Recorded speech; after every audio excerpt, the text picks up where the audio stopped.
생명의 근원이 되신 거룩하신 하나님 아버지, 먼저 그의 나라와 의를 구하라고 말씀하신 대로 오늘도 주님의 거룩하신 이름으로 진리의 말씀으로 보존되는 삶을 살게 하시고, 이 시간도 주님의 거룩하신 이름으로 말씀을 증가할 수 있도록 허락하시고, 성령의 역사하심으로 말미암아 말씀을 녹음하게 하셔서 만민에게 주 예수를 믿도록 역사하여 주시니 참으로 감사합나이다.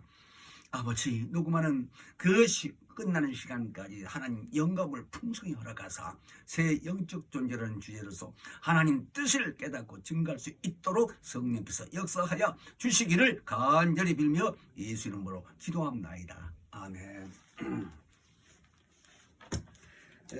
하나님 말씀은 요한복음 4장 22절로 24절까지 말씀을 상고하겠습니다. 너희는 알지 못하는 것을 예배하고 우리는 아는 것을 예배하노니 이는 구원이 유대인에게서 남이니라. 아버지께서 참으로 예배하는 자들을 신령과 진정으로 예배할 때가 오나니 곧 이때라. 아버지께서는 이렇게 자기에게 예배하는 자들을 찾으시느니라. 하나님은 영이시니 예배하는 자가 신령과 진정으로 예배할지니라. 아멘.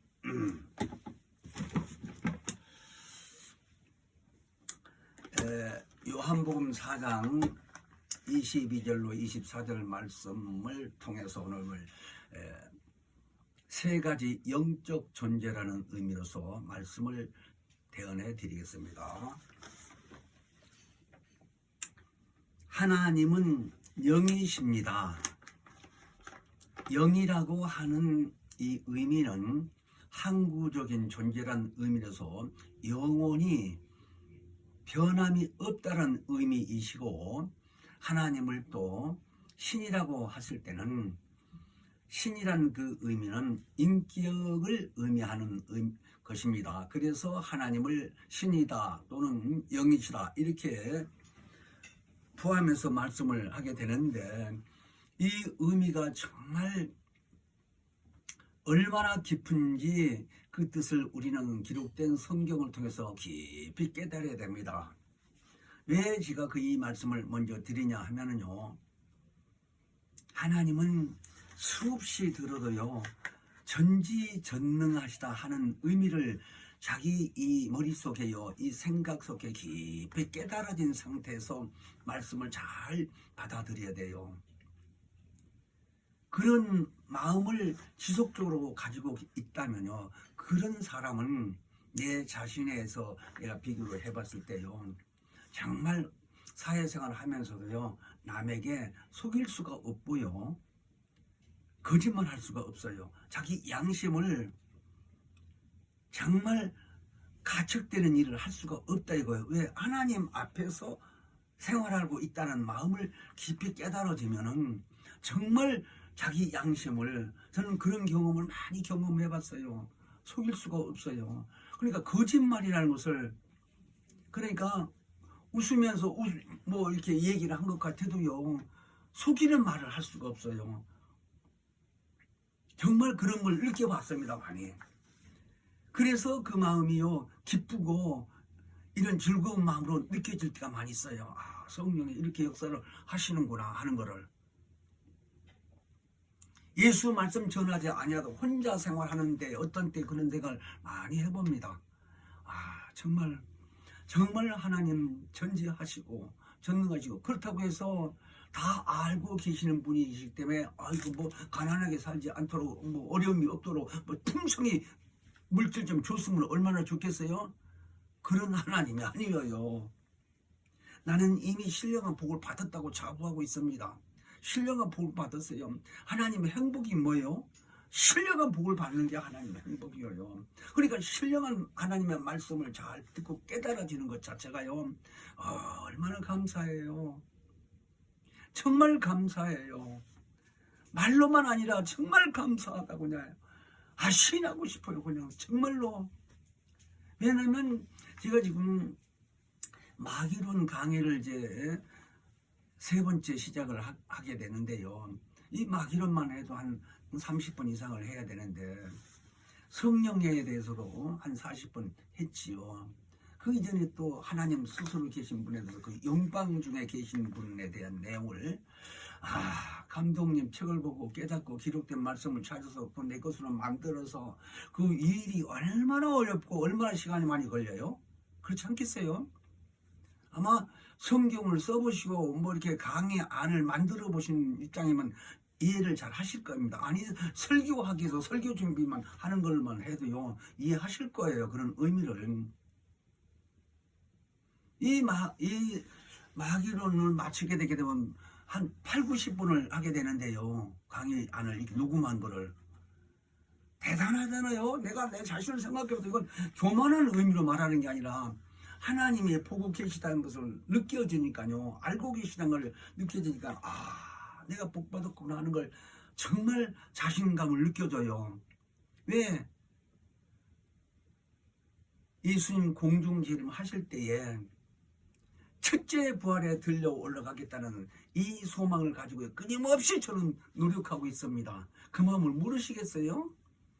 마귀 행동하지도 않던 생각만 가지고서 자기 마음속에 불의가 있었다는 걸 하나님이 보시고 행동 취하기도 전에 구덩이에 빠뜨려서 이 음부 안에 가두는 그 하나님 마음을 우리 한번 잘 알아봅시다. 얼마나 무서운지. 자, 그런 의미에서요, 하나님이 영이시라는 이 의미가요, 영원토록 변함이 없다 이 얘기입니다. 그러므로 또 아까 신이라고 한다면 인격이라고 그랬는데요, 이 인격이라고 하는 말 자체가 우리 생각하고 똑같은 거예요. 그냥 성경이니까 그런 의미가 아니고 하나님이 전지하시다 이거예요. 전능하시고.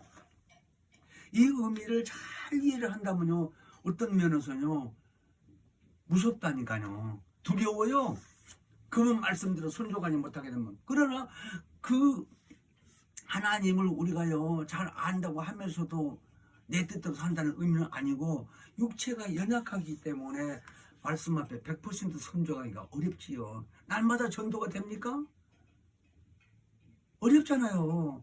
육체 때문에 먹고 살기 위해서 일을 해야 되고요. 시간을 굿즈로 또 드려야 되고 하니까 모든 것이 이유가 된 것 같은데 사실은 어려워요. 솔직히 어려워요. 해보니까 정말 어렵습니다. 전도하는 것도요 받아들이긴 합니까? 어려워요. 정말 어려워요. 그래서 이 영이라고 하시는 이 의미를요 잘 아시는데, 그는 하나님이 조물주이십니다. 조물주예요.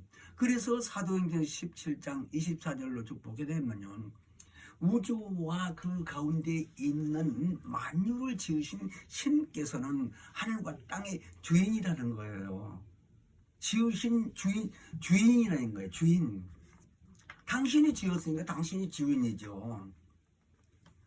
자, 그런 하나님께서요 천사를 지었다고 하시는데, 이 천사를 구체적으로 어떻게 지었느냐 하는 것 자체를요 지난번도 그런 말씀을 드렸지 않습니까? 전번에도 히브리서 1장 7절로 쭉 14절까지 보게 되면요, 모든 천사를 지은 내용이요 바람으로 또는 불꽃으로 안 보인다 얘기죠. 근데 바람은 안 보이지만 불꽃은 또 볼 수 있잖아요. 그러니까 천사를 사람들 눈으로 다 이렇게 똑똑히 누구나 다 볼 수 있다는 게 아니라 보는 사람도 많아요. 예수 믿고 하나님을 경외하는 사람들. 구약 때부터 보더라도요, 모세를 대표해서 모세가 성경을 창세기, 창출, 레미, 신명기까지 5경을 썼다고 하는 겁니다. 신학자들 얘기가. 근데 창세기 보게 보면 아브라함 얘기도 있잖아요. 이스라엘 민족의 조상인. 그러니까 모세가 태어나기 이전에 아브라함 시대에 있었던 거를 모세를 통해서 쓰게 했다는 말이 그거 이해가 쉽지 않지요. 왜냐하면 아브라함으로부터 한 약 500년 후에 태어난 후손이에요. 아브라함의 후손이에요. 모세는. 근데 그 조상 500년 전에 있었던 조상의 일을 어떻게 알아요? 계시지도 않았는데 그때는. 그런데 하나님이 과거를 끌어당겨서 보여줬다 이런 얘기예요. 아니 창세기 태초에 하나님이 천지 창조했다고 하는 말도 모세가 썼는데 어떻게 아시냐 이거예요. 모세가 하나님이 그래서 능치 못함이 없다라는 얘기예요. 아니 할머니에게도 애를 낳게 했잖아요. 침례요한의 어머니 처녀에게 남편 없이 남자 없이도 애를 낳게 했잖아요. 그 믿어야 됩니다. 사람이 남자가 없이 어떻게 여자 혼자 애는 낳느냐고요. 뿐만 아니라 어떤 목사님은 그럽디다. 판단하고 비도하려는 게 아니라 나 그전에 예비군 직장에서 훈련 받는데 목사님을 초청했어요. 그랬더니 앉혀놓고요 강의를 하는데 예수 얘기를 해요. 목사니까. 근데 그때 당시에 하는 말이 뭐라고 예수가 오신 지가 2000년이 됐는데 아직도 안 오셨다. 이게 다시 온다고 그랬는데 그래서 믿게 했다라는 거예요. 아, 그 말 딱 들으면서요 마음에서요 저 사람이 목사요? 하는 생각이 팍 반응이 오는 거예요. 그렇게 속입니까 하나님이? 그렇지 않아요. 하나님의 때가 있는 거예요. 하신다면 하시는 분이어야 변함이 없다 이거요. 그래서 아까 영이라고 하는 항구적인 존재고 영원히 변함이 없다라는 얘기를 제가 말씀드리는 겁니다. 그런 영적인 하나님께서 천사를 지었는데 그 천사를 어떤 모양으로 지었을까 하는 겁니다. 아까 불꽃으로 또는 바람으로라고 얘기했고 또 하나님이 믿는 자들에게 구원받은 자들에게 도와주라고 보내심이 아니냐고 했는데 믿는 자들에게 보내줬다고 하게 되면 보내야 될 거 아니요. 그런데 지금 저 같은 경우는요 주님의 이름으로 귀신 쫓아내는 일을 많이 합니다. 우리 교회에서 하는 축사라고 하는 이 의미에서 하는데 그런 걸 많이 체험해 봅니다.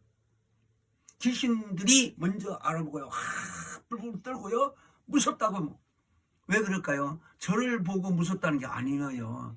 내가 예수 이름으로 명한다라고 얘기했을 때 이미 천사 딱 순간에 오는 겁니다. 하나님의 영광의 천사들이 선한 천사들이 왕래할 때에 하나님의 영광의 속도로 왕래를 한다는 거예요. 그거 지금 다 설명하려면 한이 없고 어쨌든 그렇게 이 번갯빛보다 더 빠른 속도로 금방 왔다 갔다 한다 이 얘기입니다. 그러니까 평상시에 없다가도 예수 얘기하게 되면 순간에 나타나게 된다 이 말입니다. 그 도와주러 왔다 이거예요. 그런 의미가 히브리서 1장 14절에 써졌어요. 그러니까 우리는 기록된 말씀을 통해서 인정을 해야 돼요. 그래야 하나님이 성령을 통해서 역사를 하시죠. 그래서 천사를 영적 존재로 지었는데 어떤 모양으로 어떤 형상으로 됐을까 하는데 하나님의 본체의 모양이라는 겁니다. 그럼 그 본체가 하나님 신이라고 그랬고 아까 영이고 신이라고 그랬는데 그 신의 본체가 어떻게 생겼을까요? 참 신기합니다. 이런 말씀이. 그런데 답이 다 있어요. 창세기부터 요한계시록 66권 안에 다 몰라서 그렇지 간주 성경에 보면요. 간주란 말씀을 이해를 할지 모르겠습니다만요. 지금 이 써진 요즘에 만드는 성경 그렇게 안 돼 있는데 옛날 책 내가 종로고 시청 앞에서부터 종로 사과까지 다 우가까지 가가지고 서점은 다 돌아다니 봤어요. 그 전에 그걸 살려고 관주 성경을 살려고 지금은 안 나와요. 딱 한 권 남았더라고요. 한 권. 그것도 한문으로 써진 책을 찾으러 다니니까 그렇게 어렵더라고요. 그래서 저 종로 삼가 가가지고 딱 한 권 남았다고 어떤 사람이 찾아주더라고요. 거기서 일하는 사람이. 그래서 지금까지 그 책을 가지고 있는데요. 그 이전에 하도 달아주고 하도 받아주니까 우리 아들이 그래요. 아빠 이거 걸레 같은 거 왜 이렇게 가지고 있느냐. 남 창피하다고 버리래. 그 말 들기도 그것도 그런 것 같아서 나는 그게 보배인데. 그래서 버리고 나니까 그런 책이 없어 구하려고 하다 보니까 그래서 한참 찾아다니다 결국 하나 사요. 지금은 그걸 아주 그냥 가지고 댕기도 않아요. 아끼느냐고. 그 사람 없어지면 그런 책 못 살 테니까 간주 성경을. 그러니까 창세기에 있는 어떤 핵심이 말하자면 태초란 글자가 어디가 있다 이런 것이 써져 있는 표시가 있어요. 간주라고 하는 말은. 그래서 왜 제가 얘기를 하느냐면 천사를 하나님의 본체의 모양으로 지었다고 하는 말을 하려고요. 근데 그 본체라고는 하는 의미는요, 하나님 품속에 말씀으로 계셨던 그 말씀이 인격이 있는데, 그 말씀이 마침내 성령의 역사로 마리아에게 잉태돼서 사람으로 출생했습니다. 예수가. 그 내용을 요한계시록 19장 13절에 보게 되면요, 피 뿌린 옷을 입고 있었는데 그 이름은 하나님의 말씀이라 하고 19장 13절에 그렇게 써졌어요. 계시록에. 꼭 찾아 읽어보세요. 거기에서 말씀이라고 하는 밑에 단어가, 그 말씀 옆에가 일자가 써졌습니다. 그 일자 써진 것 자체가 그 책 맨 밑에 로고스라고 써졌는데, 그 로고스 옆에 헬자라고 써놨어요. 헬라어라 이 말이에요. 그러니까 옛날에 우리 시몬께서는 강의하실 때도요, 차라리 로고스라고 그냥 우리나라 말로 말씀이라고 하지 않고 로고스라고 그냥 그대로 놔뒀으면 설명하기가 쉬울 뻔했다고 그 얘기도 하십시다. 근데 듣고 보니까 말이 이해가 되더라고요. 왜? 아버지 말씀도 말씀, 선생님 말씀도 말씀, 하나님 말씀도 말씀, 전부 다 말씀 하다 보니까 그 말이 그 말하고 통일되는 식으로 생각하는 겁니다. 그래서 제가 이 얘기를 하는 거예요. 하나님의 본체의 모양이 천사로 지었다고 하는 걸 말씀드리려고요. 근데 그 본체가 아까 얘기했던 그 피 뿌린 옷을 입고 있었던 그 이름이 하나님의 말씀이라고 했을 때, 말씀이 로고스라고 한다 이 말이요. 그 로고스가 헬라어인데 그 의미가 뭐냐? 인격이 있다고 한다는 말이에요. 그러니까 요한복음 1장 1절 말장에 말씀이 계시라고 쭉 나가면서 14절에 그 말씀이 육체로 오셨다고 그랬습니다. 그 말씀이 인격이 있으셨다, 오시기 이전에 하나님 그 신 안에 말씀으로 계셨을 때, 그때 말씀을 가리켜 하나님의 본체라고 하는데, 빌립보서 2장 6절은 그는 근본 하나님의 본체시나 이렇게 나갑니다. 본체란 말이 거기 단어가 있어요. 그 본체가 뭐냐? 육체로 오기 전에 하나님의 그 품속에 있을 때 본체라는 그 형상이 있었다 이거예요. 그 모양이 있었다 이거예요. 천사의 모양처럼 있었다 이거예요. 천사가 그 본체의 모양으로 지음을 받았으니까. 그런데 육체가 없는 영체라 이 얘기예요. 천사는 육체가 없어요. 그러니까 공중으로 이렇게 초월하죠. 하나님은 그렇게 만들어요. 그런데 육체는 없지만 그 영체라고 하는 그 영체 안에 인격은 있게 했다 이게요. 그래서 그 인격이 우리 인간 인격이나 하나님의 인격이나 다 똑같이 이렇게 의지를 말하는데, 의지정을 말하는 겁니다. 말하자면. 근데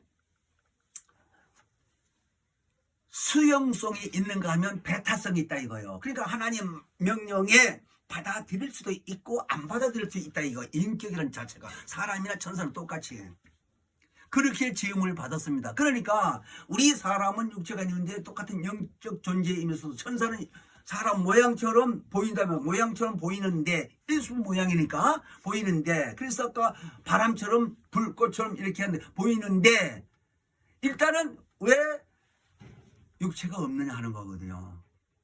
그 차이야 인간하고. 인간은 그래서 육체가 있기 때문에 번성을 해서 이렇게 아담에게 한 사람 영적 존재로 지음을 받게 했다면, 사람은 번성을 하게끔 했지만 천사는 만이고 천이고 할 것 없이 수많은 그 존재가 다 각각 지음을 받았다는 겁니다. 영체로.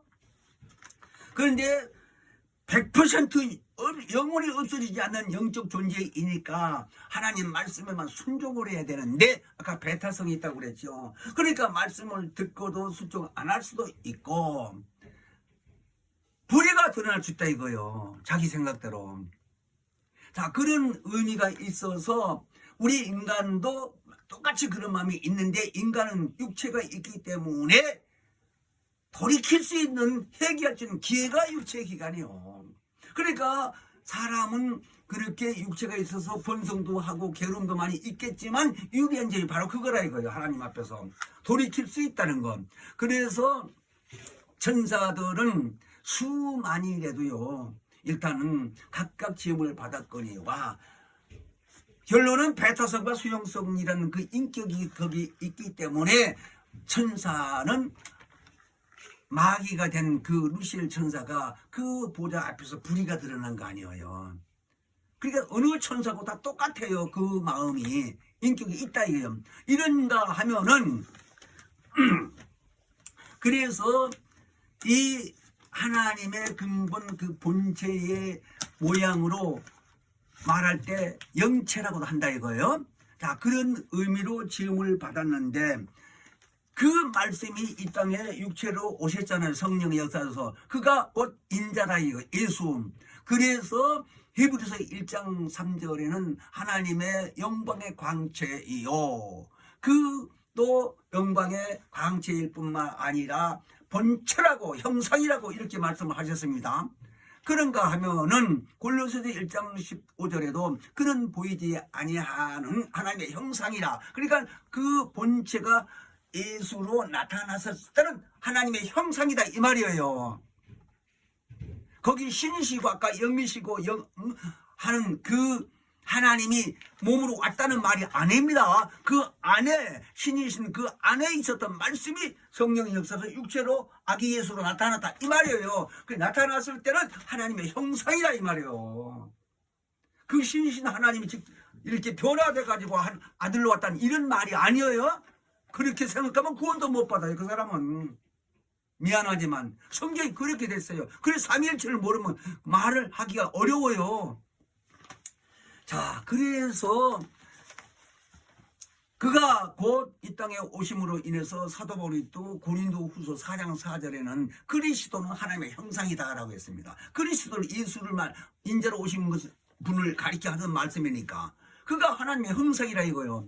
자, 이런 차이로 우리는 지음을 받았다는 의미를 잘 아셔야 됩니다. 그러나 천사는 어디까지 영적 존재인데 육체가 없다는 입장이요. 지음 받은 그 목적이 뭐냐? 끝까지 하나님이 부리는 종으로 쓰임 받도록 지음을 받았다 이 말입니다. 그런데 인간은 왜 육체를 연약하게 지어놓고 천사들처럼 날르지 못하게 이렇게 했을까? 아니요. 아직도 하나님 앞에 볼 때는요, 완성이 안 됐다고 하게 된다면 말이 어떻게일지 몰라도 우리는 육체가 마감돼서 이 안에 영혼이 항구적인 존재로서 이 다음에 예수 오실 때 부활시켜서 데리고 간다고 약속이 돼 있어요. 그러니까 천국 가는 길이에 지금 우리가 가고 있는 중이라 이 얘기요. 천사는 완료가 됐는데, 자, 그래서 우리 모두는 이 배타성이고 수용숨이라는 이 의미를 잘 아셔야 됩니다. 천사뿐만 아니라 우리 인간도 똑같아요. 그런데 이 천사를 지금 시대에 보게 되면 크게 두 가지로 나누어 볼 수 있는데, 먼저는 선한 천사가 있고 두 번째는 악한 천사로 나눌 수가 있어요. 그러니까 무슨 의미냐면 하나님 앞에서 아직도 불의가 드러나지 아니한 천사들을 선한 천사로 가게 되면 숫자는 얼마인지 몰라도 그 다음에 그들은 하나님 보좌 앞에서 이 지구 안에까지 왕래를 하게 될 때에 하나님의 영광으로 왕래를 하는데 이 우주 밖에는 우물이 있고 경계가 있다 이거요. 근데 이 우주 안에 가두어져 있는 이 음부라고 하는데 이 안에 가두어져 있는 마귀와 그의 사자들이라고 하는 이 천사들을 가리켜 악한 천사라고 한다 이거예요.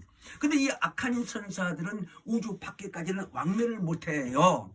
왜냐면 창세기 1장 2절에 보면 하나님의 신은 수면에 운행한다라고 여기 써졌습니다.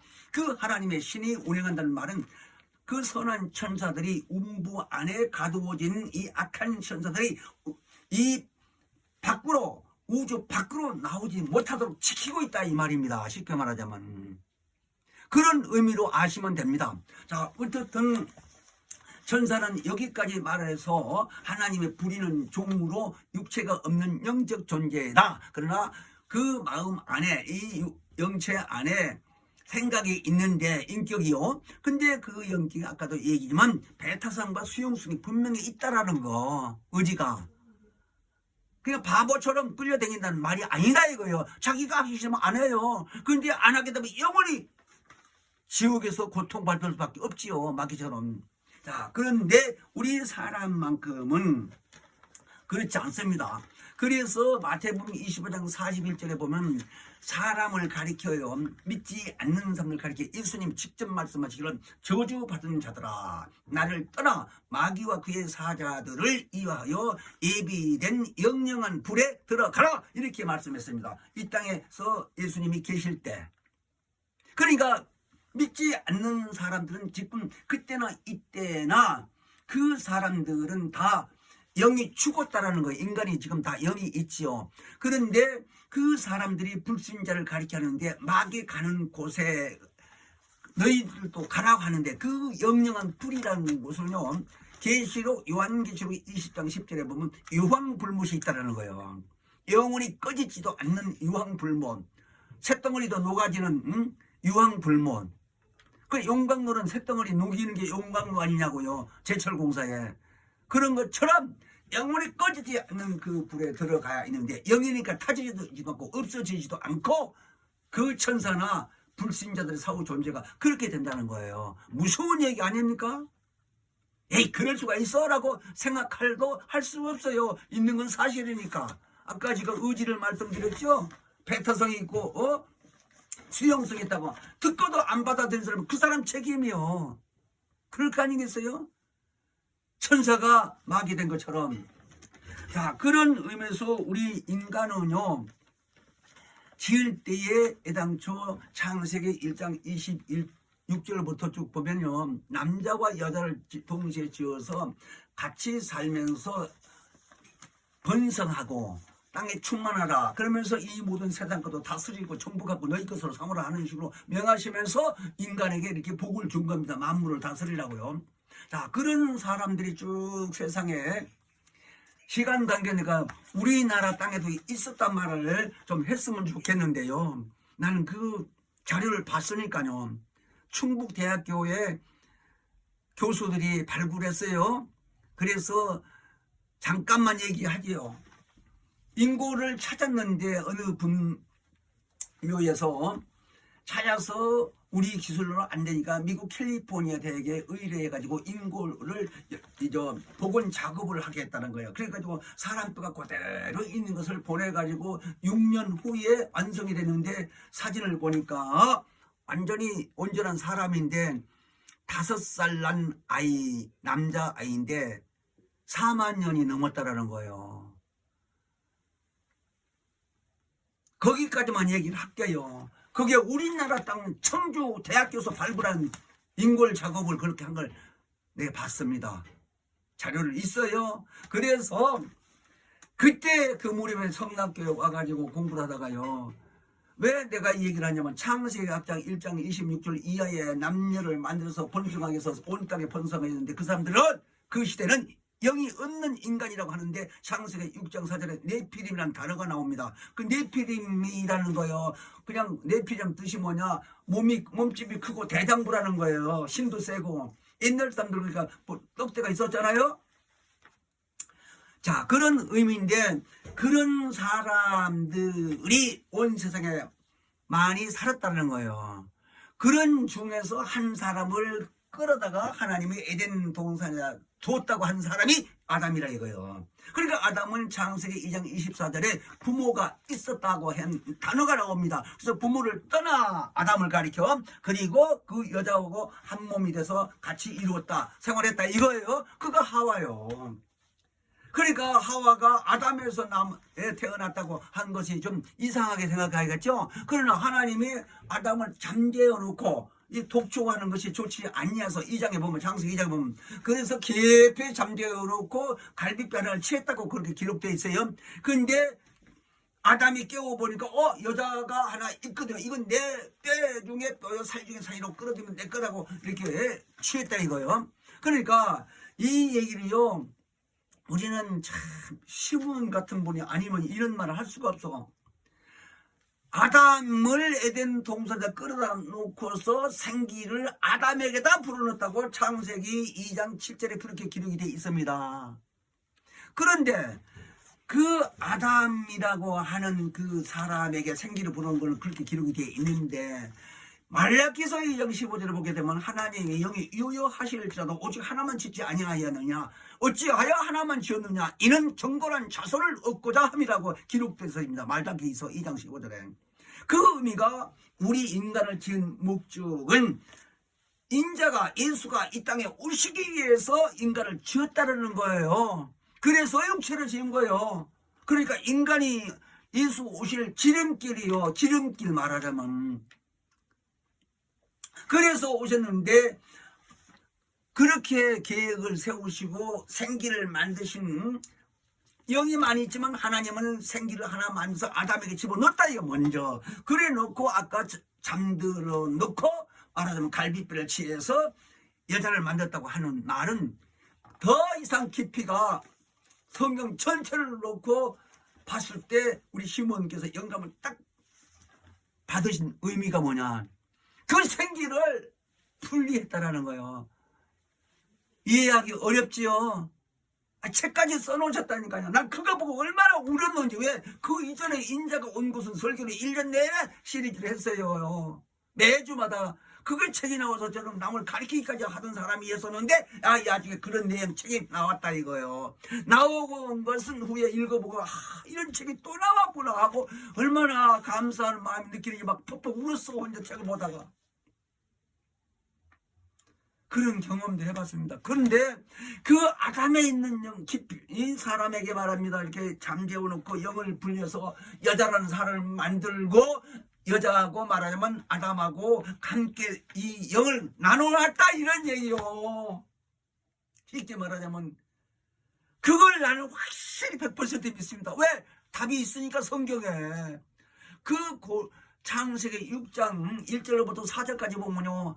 거기 말하자면 아담 후손하고 네피림이라고 하는 말하자면 영이 없는 사람들 딸하고 같이 살면서 애를 낳는데 하나님이 함께 하시지 아니하므로 그냥 육체가 나왔다라는 거예요. 영이 없는 사람에 이걸 좀 알았으면 좋겠어. 기독교에서도요. 아니 정말 성경에 기록되어 있으니까 나는 누가 뭐래도 목숨 내고 내가 증거할 수 있어요. 확실합니다. 그래서 하나님이 예수가 오실 길이 장애가 될 것 같아서 그 당시에 네피림이라는 이 사람들은 다 비를 많이 오게 했어요. 5달 동안이나. 그렇게 하더니 이 지구상의 가장 높은 산 위에 에리베트 산이라고 합시다. 그러면 그 위에도 15m 이상 내가 한번 따져봤어요. 맨야드라고 해봤기 때문에. 그래서 따져보면 15m 정도 물이 수면이 올라갔어요. 그러니까 그것도 한 150일 동안 지구상에 잠겨져 있으니까 사람이 흙으로 만드는 사람은 전부 다시 물로 풀어버린 거예요. 쉽게 말하자면. 그런 의미로 노아 때의 창세기 10장에서 보면 다 7장, 8장, 9장, 10장 이런 보면 그런 내용이 나오죠. 노아 홍수 때. 그런데 노아는 그 당시에 의인이었기 때문에 자기 부인하고 세 아들하고 같이 살고 방주 짓게 해서 그리고서 이제 물이 다 빠지니까 방주에 나와서 그 노아 세 아들을 통해서 전 인류가 그때부터 창세기 10장 1절부터 쭉 보게 되면 번성이 되기 시작했습니다. 그러니까 거슬러 올라가서 아담의 후손의 인류가 다 우리 당군 할아버지라고 또 뭐 이렇게 오늘 또 신문에 보니까 근데 글자 문맥을 봤어요. 신문에서. 당군 할아버지가 이 뭐 만주 땅부터 이렇게 고조 시대에 이렇게 해가지고 내 땅하고 자리 잡고 했던 사람이라고 하는 거는 나도 인정해요. 그거는 안 봤지만 그러나 그가 우리의 영적 조상이라고 말은 안 믿는다 이거야. 아니기 때문에 아까 그 이전에도 4만 년 전에 우리 천북 교수들이 땅에서 발굴한 것을 인공 작업을 했단 말 잠깐 드렸잖아요. 그런데 당군이 지금 만 년이나 됐습니까? 따져보세요. 2333년이 저 서기보다 앞섰으니까 2020년하고 더하면 5천만 년 정도 안 됐어요. 자, 그래서 전 인류가 노아의 후손으로서 번성이 됐습니다. 셈과 함과 야벳 세 형제를 통해서 전 인류가 영적 이 존재로 번성이 됐다 이 말이에요. 제 얘기는. 그래서 이 인류가 이제 다 그때 당시에 영이 없는 존재가 없어졌고 홍수로 이제 아담 후손에서 노아까지 와서 노아 후손을 통해서 전 인류가 이렇게 번성이 됐는데 우리는 그 창세기에 써진 의미를 통해서 확실히 인정을 해야 되는데 네피림과 아담 차이를 분명히 신앙생활 하는 사람은 알고 설명할 수 있을 정도가 돼야 돼요. 근데 지금 네피림 시대가 없으니까 뭐 몰라도 상관이 없지만 그거 모른다고 구원 못 받는 건 아니지만 왜 영적 존재라는 의미를 설명을 해야 되기 때문에 그런 얘기죠. 그러므로 우리는 아담이 사는 영으로서 이렇게 생기를 불어넣은 것을 받았다면 예수를 마지막 아담이라고 고린도서 15장 45절에는 살려주는 영으로 왔다는 거예요. 그러니까 에덴 동산에서 불의를 드러나서 불순종했다고 치더라도 결론은 하나님이 그 창세전에 계획한 계획을 취소하지 않냐고 그리스도로 보내서 이 땅에 내 죄를 위해서 내가 피를 왔다 하는 의미가 인자로 오신 분이에요. 마태복음 20장 28절에 보면 그리스도 예수님 직접 말씀하시기를 인자가 온 곳은 당신을 가리켜서 섬김을 받으려 함이 아니라 나는 도리어 섬기려고 많은 사람들의 대속물로 주러 왔다라고. 대속물이 뭐예요? 네 죄를 대신해서 주러 왔다는 거예요. 그런 의미를 알아야 돼. 그러니까 그리스도란 직분으로 하나님이 함께 보내는 것을 예수를 가리켜 그리스도라고 그러죠. 왜 예수라고 해놓고 또 그리스도가 붙었어 거기? 직분을 말하는 거예요. 임금으로 만왕의 왕으로 왔다는 의미예요. 뭐 시간상 다 말할 수는 없고 어쨌든 우리는 이 인간이 살면서 육체가 있고 이 의지가 있었기 때문에 이 육체 안에 있는 혼 자체가 영하고 함께 있어서 영원 그런데 이 몸이 흠이 없게끔 거룩한 삶을 살 수 있도록 예수의 피의 공로를 힘입고 하나님이 성령을 보내주셔서 우리 영혼을 잘 관리할 수 있도록 하시는 것이 신앙생활이라 하는 겁니다. 그래서 오늘 이 새 영적 존재라고 하는 의미는 하나님도 영이신데 그 영이신 분이 영처럼 또 천사도 이렇게 영적 존재로 짓고 육체가 없는 천사를 짓고 그 다음에 우리 인간도 사람을 먼저 만들 때 흙으로 만들고 그 흙으로 만든 사람에게다가 흙이 아니고 이제 사람이죠. 사람에게다가 생기를 불어넣어서 생명이 됐다 이 말입니다. 그래서 그 영을 이제 천사가 초월해서 시간을 들어서 다니는 것처럼 우리도 신령한 몸으로 이제 다닐 때가 올 거예요. 그게 부활이에요. 자, 그런 의미는 우리 전제해 놓고 이 땅에 살면서 마귀로 지금 강의를 하는데 마귀가 무슨 역할을 하고 있는지 더 나아가서 앞으로 몇십 번 더 해야 되는데 귀신의 존재가 어떤 존재고 우리하고 어떤 상관관계가 있는지를 잘 아셔야 승리하는 삶을 사는 거예요. 이 시간 그렇게 아시고 지금도 역사하고 계신 성령의 역사로 정말 예수에 대한 내용을 잘 알고 깊이를 깨닫는 것은 성경을 통해서 우리가 기록된 말씀을 확인해 가면서 확실히 알아야 되기 때문에 정말 하나님 뜻을 잘 깨닫게 해달라고 예수여 부르고 기도합니다. 예수여 거룩하신 아버지 참으로 만님이 따른들 이 감사하고 감사함을 어찌 말로 다 표현할 수가 있겠습니까? 우리를 영적 존재로 지으시되 아버지의 육체로 이렇게 정말 번성하게 하시고 우리가 부족해서 연약해서 정말 순종하지 못하는 일이 있다 하더라도 회개할 수 있는 길을 곧 육체의 이 기간이라고 말씀하셔서 우리 정말 우리는 철저히 회개하며 정결케 실성받은 우리 영혼들이 정말 진리의 말씀으로 잘 보존할 수 있는 삶이 되게 하시고 마침내 첫째 벌에 다 들려 올라갈 수 있는 우리의 삶이 되도록 성령으로 역사하시고 주관해 주시기를 간절히 빌며 예수 이름 받들어 기도합나이다. 아멘. 하늘에 계신 우리 아버지 이름이 거룩히 여김을 받으시며 나라 임하옵시며 뜻이 하늘에서 이룬 것 같이 땅에서도 이루어지이다. 오늘날 우리에게 일용할 양식을 주옵시고 우리가 우리에게 죄 지은 자를 사하여 준 것 같이 우리의 죄를 사하여 주옵시고 우리를 시험에 들게 하지 마옵시고 다만 악에서 구하옵소서. 나라와 권세와 영광이 아버지께 영원히 있사옵나이다. 아멘.